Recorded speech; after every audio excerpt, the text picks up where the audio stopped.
Evet arkadaşlar, Torna projemizin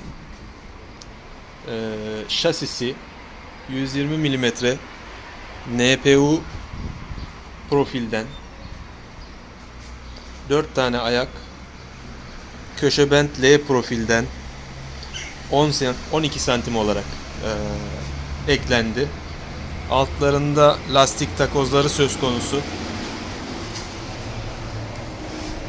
Plazma kesim rulman yataklarımız plazma kesim parçalardan birleştirildi. 2 adet yataklı rulmanlarımız, ön daha yüksek çap, arka daha düşük çap.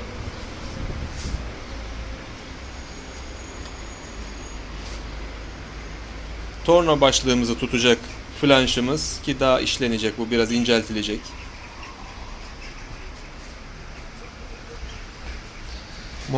Motor kısmımız bu tarafta. 2 kW motorla tornamız devirlendirilecek, desteklenecek.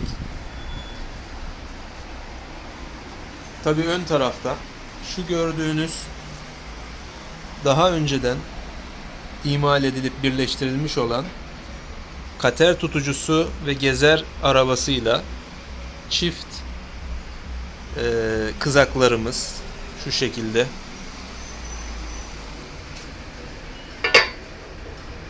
Şuradaki deliklerden, ayaklardan NPU profilimize cıvatalanacak.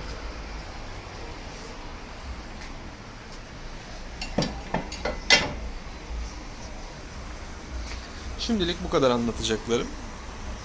Projemizin ileriki aşamalarında tamamlanan kısımlarını sizlerle paylaşmayı düşünüyorum. Kanalımıza abone olmayı unutmayınız. İyi günler.